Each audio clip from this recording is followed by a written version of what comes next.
श्री स्वामी समर्थ। आज आमच्या घरी भाजी आणली। माझ्या घरी लहान बाळ असल्यामुळे मी भाजी आणायला जाऊ शकत नाही, म्हणून आमच्या इथले भाजीवाले दादा आम्हाला अशी घरी भाजी पोच करतात। पण ही भाजी पाहिल्यानंतर मनात एक विचार आला, म्हटलं तुमच्यासोबत शेअर करूया। खरं सांगा, भाजीची खरी किंमत कोण ठरवतो? आज बाजारातून भाजी आणली, पण ही भाजी हातात घेताच मनात एक विचार आला, ही खरं 750 किमतीची असेल का? आपण शहरात उभं राहून किंमत मोजतो, पण त्या किमतीमागचं कष्टाचं गणित कधी मोजतो का?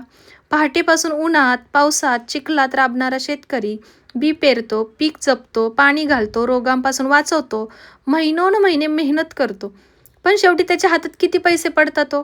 आणि मग हीच भाजी शहरात येईपर्यंत किती हात बदलते, किती खर्च वाढतो, आणि शेवटी आपण देत असलेली किंमत खरंच त्या शेतकऱ्यापर्यंत पोहोचते का?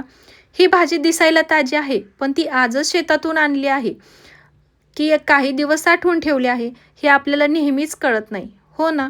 खरं तर भाजीची किंमत फक्त रुपयात नसते बरं का, तिची किंमत त्या घामाच्या प्रत्येक थेंबात असते, जो शेतात गाळलेला असतो।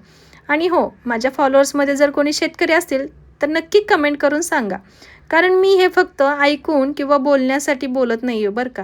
माझ्या माहेरी ही शेती आहे आणि सासरी ही शेती केली जाते। माझे वडील आणि माझा भाऊ शेतात किती मेहनत करतात हे मी अगदी जवळून पाहिलं आहे। त्यामुळे एका पिकामागे किती कष्ट, किती धावपळ आणि किती चिंता असते याची मला पूर्ण जाणीव आहे।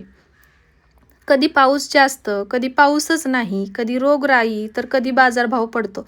अनेकदा महिन्यांच्या मेहनतीनंतरही योग्य उत्पन्न मिळेलच याची खात्री नसते। ही काळजी आणि हे टेन्शन सर्वात जास्त शेतकऱ्यालाच असतं, हो ना?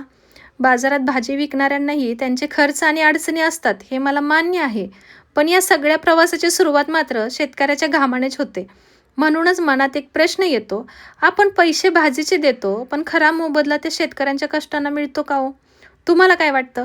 शेतकऱ्याला त्याच्या मेहनतीचा योग्य भाव मिळतो का, की मध्येच कुठेतरी त्या कष्टांची खरी किंमत हरवून जाते? तुमचं मत कमेंटमध्ये नक्की सांगा।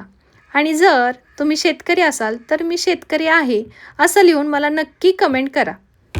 तुम्हाला जर या साताऱ्याच्या लेकीचे व्हिडिओ पाहायला आवडत असतील, नक्की फॉलो आणि सबस्क्राईब करा। चला तर मग भेटूया नवीन व्हिडिओमध्ये, तोपर्यंत काळजी घ्या, आनंदी राहा।